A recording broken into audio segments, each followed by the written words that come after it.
Right, welcome to Grandad's Top Tips, and today, unfortunately, my Ryobi pump is not working on the high pressure side. So, yeah, I know you're supposed to have it connected to the tyre, but I've done that and that still doesn't work. So I'm just going to take it apart and see what's going on there. Okay, so that's the crosshead screws out. There was a silver bit of paper down here, and I thought that this would be a security screw, but apparently it's not. I'm now just starting to crack it open. So I'll just pull that open and I'll be back to you. Okay, so that's it nicely apart. So this is the high pressure side. So it's not seized, that's good news. You've got the high pressure line coming in here.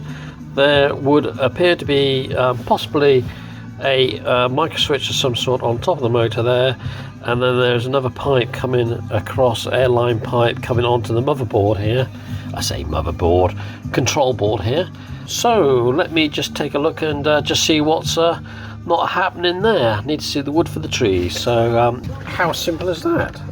It's just simply a motor that spins.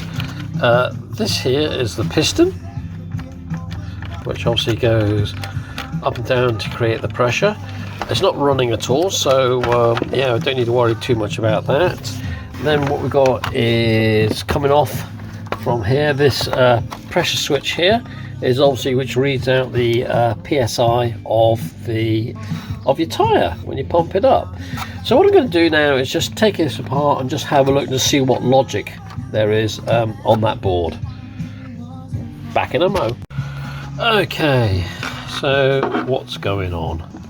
The positive is switched live basically, and then the negative is switched via this transistor. There's a transistor on the other side. Now checked out that transistor, that seems good. So essentially the negative is there, if you like. It comes onto this pin here. Half a volt is put onto this pin here, and that switches this on to conduct this path live through to the negative there, and then down to earth via this transistor. Reasonably simple that side. However, the actual on-off switch, which is being controlled by this pin here, is inside this computer. I've checked these heavy-duty diodes. I've checked them out. They're fine. So really, to find the problem on this board, yeah, is it worth it? I don't know. It's going to take some time.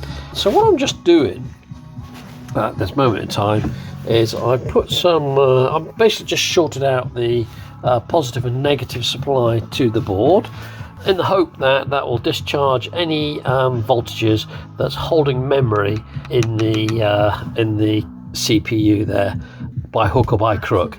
So I'm just going to leave that. I'll probably leave that just overnight. It doesn't need overnight, I mean, really, but I'm just going to leave it overnight because I've had enough at the moment.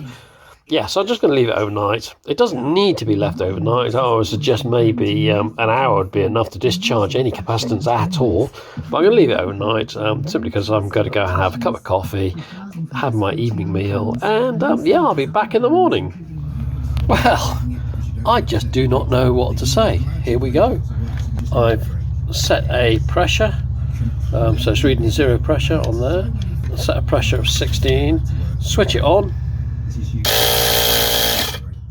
Hey presto, it's working again. Yeah, so the answer was simple. Just discharge all of the circuitry by putting a short on the positive and negative, and hey ho, there you go. It's a bit like a computer reboot. I just cannot believe it. Right, here we go then. The moment of truth. Let me switch it on, and there you go. Yep, and it's got my tyre pressure here. I'm pretty certain the front pressure here is 33. Let me just pump it up to 33.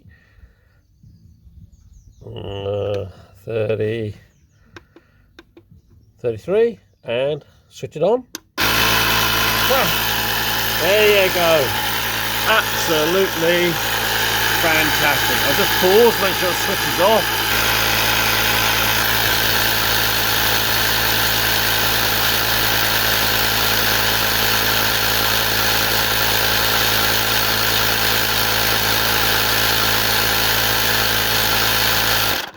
There you go. Absolutely perfect. Wow, I am chuffed. So, once again, Grandad out.